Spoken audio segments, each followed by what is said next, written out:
ಶಿವರಾಜ್ ಕುಮಾರ್ ಅವರು ಈಗ ಕ್ಯಾನ್ಸರ್ ವಿರುದ್ಧ ಹೋರಾಡಿ ಗೆದ್ದು ಬಂದಿದ್ದಾರೆ. ಅವರ ಸ್ಥೈರ್ಯವನ್ನ ಎಲ್ಲರೂ ಕೊಂಡಾಡುತ್ತಿದ್ದಾರೆ. ಶಿವರಾಜ್ ಕುಮಾರ್ ಅವರಿಗೆ ಕ್ಯಾನ್ಸರ್ ಇರೋ ವಿಚಾರ ಗೊತ್ತಾಗಿದ್ದು ಕಳೆದ ಮಾರ್ಚ್ನಲ್ಲಿ. ದೇಹದಲ್ಲಿ ಆದ ಒಂದು ಬದಲಾವಣೆಯಿಂದ ಶಿವಣ್ಣನಲ್ಲಿ ಕ್ಯಾನ್ಸರ್ ಇದೆ ಎಂಬ ವಿಚಾರ ಗೊತ್ತಾಗಿತ್ತು. ಈ ವಿಚಾರವನ್ನ ಮುಚ್ಚಿಡಲಾಗಿತ್ತು. ಅಚ್ಚರಿಯ ವಿಚಾರ ಅಂದ್ರೆ ಶಿವರಾಜ್ ಕುಮಾರ್ ಅವರಿಗೂ ಈ ವಿಚಾರ ಗೀತಕ್ಕ ತಿಳಿಸಿರಲಿಲ್ಲ. ಇದು ಅಚ್ಚರಿ ಅನಿಸಿದ್ರು ನಿಜ. ಈ ಬಗ್ಗೆ ಗೀತಾ ಅವರು ಮಾತನಾಡಿದ್ದಾರೆ. ಬಿ ಗಣಪತಿ ಅವರು ಯೂಟ್ಯೂಬ್ ಚಾನೆಲ್ಗೆ ನೀಡಿದ ಸಂದರ್ಶನದಲ್ಲಿ ಗೀತಾ ಹಾಗೂ ಶಿವರಾಜ್ ಕುಮಾರ್ ಮಾತನಾಡಿದ್ದಾರೆ. ಕಳೆದ ಮಾರ್ಚ್ ತಿಂಗಳಲ್ಲಿ ಕೊಲ್ಲೂರಿಗೆ ತೆರಳಿದ್ದೆವು. ಮೂತ್ರದ ಬಣ್ಣ ಬದಲಾಗಿತ್ತು. ಮರುದಿನವೇ ಟೆಸ್ಟ್ ಮಾಡಿಸಿದ್ದೆವು. ಯಂಗ್ ಡಾಕ್ಟರ್ ಒಬ್ಬರು ಬಂದು ಮಾನಿಟರ್ ನೋಡಿದ್ರು. ಬೇಗ ಟ್ರೀಟ್ ಮಾಡಿಸಿಕೊಳ್ಳು ಎಂದು ಹೇಳಿ ಹೊರಟು ಹೋದ್ರು. ವೈದ್ಯರ ಕಣ್ಣಲ್ಲೂ ನೀರಿತು ಎಂದಿದ್ದಾರೆ ಗೀತಾ. ನನ್ನ ಅಳಿಯ ದಿಲೀಪ್ ಬಂದು ವರದಿ ನೋಡಿದ. ಅವನು ಹೀಗಾಗಿದೆ ಎಂದೆ. ಮನೆಯಲ್ಲಿ ಕೆಲವು ಟ್ರೀಟ್ಮೆಂಟ್ ಮಾಡಲಾಯಿತು. ಈ ವಿಚಾರ ಯಾರಿಗೂ ಗೊತ್ತಿರಲಿಲ್ಲ. ಶಿವರಾಜ್ ಕುಮಾರ್ಗೆ ಕ್ಯಾನ್ಸರ್ ಇರುವ ವಿಚಾರ ಹೇಳಿರಲಿಲ್ಲ. ಕುಟುಂಬದ ಕೆಲವರಿಗೆ ಮಾತ್ರ ವಿಚಾರ ಗೊತ್ತಿತ್ತು. ಕ್ಯಾನ್ಸರ್ ಇದೆ ಎಂಬ ವಿಚಾರ ಹೇಳಿದ್ರೆ ಅವರು ಹೇಗೆ ತೆಗೆದುಕೊಳ್ತಾರೆ ಎಂಬುದು ಗೊತ್ತಿರಲಿಲ್ಲ. ಹೀಗಾಗಿ ಹೇಳಿರಲಿಲ್ಲ. ಬೇರೆ ಕಾರಣ ಹೇಳಿ 2 ಸರ್ಜರಿ ಮಾಡಲಾಯಿತು ಎಂದಿದ್ದಾರೆ ಗೀತಾ.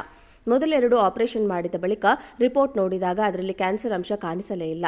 ಆದರೆ ಆ ಬಳಿಕ ಚೆಕ್ ಮಾಡಿದಾಗ ಮತ್ತೆ ಕ್ಯಾನ್ಸರ್ ಕಣ ವೇಗವಾಗಿ ಹರಡುತ್ತಿತ್ತು. ಆ ಬಳಿಕ ಹೇಳಬೇಕಾಯಿತು ಎಂದಿದ್ದಾರೆ ಗೀತಾ ಶಿವರಾಜ್ ಕುಮಾರ್. ಮೊದಲು ಈ ವಿಚಾರ ಗೊತ್ತಾದಾಗ ನಾನು ಬ್ಲಾಂಕ್ ಆಗೋದೆ. ಅವರಿಗೆ ಹೀಗಾಗಬಾರದಿತ್ತು ಎನಿಸಿತು. ಈ ವಿಚಾರ ಶಿವರಾಜ್ ಕುಮಾರ್ಗೆ ಗೊತ್ತಾದಾಗ ಸಾಕಷ್ಟು ಅಪ್ಸೆಟ್ ಆದ್ರು. ಇದಕ್ಕೆಲ್ಲ ಟ್ರೀಟ್ಮೆಂಟ್ ಇದೆ ಎಂದ ಧೈರ್ಯ ತುಂಬಿದೆವು ಎಂದು ಗೀತಾ ಹೇಳಿದ್ದಾರೆ. ಈಗ ಶಿವಣ್ಣ ಕ್ಯಾನ್ಸರ್ ಮುಕ್ತರಾಗಿ ಬಂದಿದ್ದಾರೆ.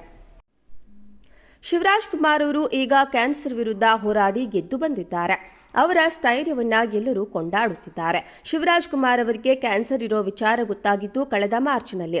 ದೇಹದಲ್ಲಿ ಆದ ಒಂದು ಬದಲಾವಣೆಯಿಂದ ಶಿವಣ್ಣನಲ್ಲಿ ಕ್ಯಾನ್ಸರ್ ಇದೆ ಎಂಬ ವಿಚಾರ ಗೊತ್ತಾಗಿತ್ತು. ಈ ವಿಚಾರವನ್ನ ಮುಚ್ಚಿಡಲಾಗಿತ್ತು. ಅಚ್ಚರಿಯ ವಿಚಾರ ಅಂದ್ರೆ ಶಿವರಾಜ್ ಕುಮಾರ್ ಅವರಿಗೂ ಈ ವಿಚಾರ ಗೀತಕ್ಕ ತಿಳಿಸಿರಲಿಲ್ಲ. ಇದು ಅಚ್ಚರಿ ಅನಿಸಿದ್ರು ನಿಜ. ಈ ಬಗ್ಗೆ ಗೀತಾ ಅವರು ಮಾತನಾಡಿದ್ದಾರೆ. ಬಿ ಗಣಪತಿ ಅವರು ಯೂಟ್ಯೂಬ್ ಚಾನೆಲ್ಗೆ ನೀಡಿದ ಸಂದರ್ಶನದಲ್ಲಿ ಗೀತಾ ಹಾಗೂ ಶಿವರಾಜ್ ಕುಮಾರ್ ಮಾತನಾಡಿದ್ದಾರೆ. ಕಳೆದ ಮಾರ್ಚ್ ತಿಂಗಳಲ್ಲಿ ಕೊಲ್ಲೂರಿಗೆ ತೆರಳಿದ್ದೆವು. ಮೂತ್ರದ ಬಣ್ಣ ಬದಲಾಗಿತ್ತು. ಮರುದಿನವೇ ಟೆಸ್ಟ್ ಮಾಡಿಸಿದ್ದೆವು. ಯಂಗ್ ಡಾಕ್ಟರ್ ಒಬ್ಬರು ಬಂದು ಮಾನಿಟರ್ ನೋಡಿದ್ರು. ಬೇಗ ಟ್ರೀಟ್ ಮಾಡಿಸಿಕೊಳ್ಳು ಎಂದು ಹೇಳಿ ಹೊರಟು ಹೋದ್ರು. ವೈದ್ಯರ ಕಣ್ಣಲ್ಲೂ ನೀರಿತು ಎಂದಿದ್ದಾರೆ ಗೀತಾ. ನನ್ನ ಅಳಿಯ ದಿಲೀಪ್ ಬಂದು ವರದಿ ನೋಡಿದ. ಅವನು ಹೀಗಾಗಿದೆ ಎಂದೆ. ಮನೆಯಲ್ಲಿ ಕೆಲವು ಟ್ರೀಟ್ಮೆಂಟ್ ಮಾಡಲಾಯಿತು. ಈ ವಿಚಾರ ಯಾರಿಗೂ ಗೊತ್ತಿರಲಿಲ್ಲ. ಶಿವರಾಜ್ ಕುಮಾರ್ಗೆ ಕ್ಯಾನ್ಸರ್ ಇರುವ ವಿಚಾರ ಹೇಳಿರಲಿಲ್ಲ. ಕುಟುಂಬದ ಕೆಲವರಿಗೆ ಮಾತ್ರ ವಿಚಾರ ಗೊತ್ತಿತ್ತು. ಕ್ಯಾನ್ಸರ್ ಇದೆ ಎಂಬ ವಿಚಾರ ಹೇಳಿದ್ರೆ ಅವರು ಹೇಗೆ ತೆಗೆದುಕೊಳ್ತಾರೆ ಎಂಬುದು ಗೊತ್ತಿರಲಿಲ್ಲ. ಹೀಗಾಗಿ ಹೇಳಿರಲಿಲ್ಲ. ಬೇರೆ ಕಾರಣ ಹೇಳಿ 2 ಸರ್ಜರಿ ಮಾಡಲಾಯಿತು ಎಂದಿದ್ದಾರೆ ಗೀತಾ.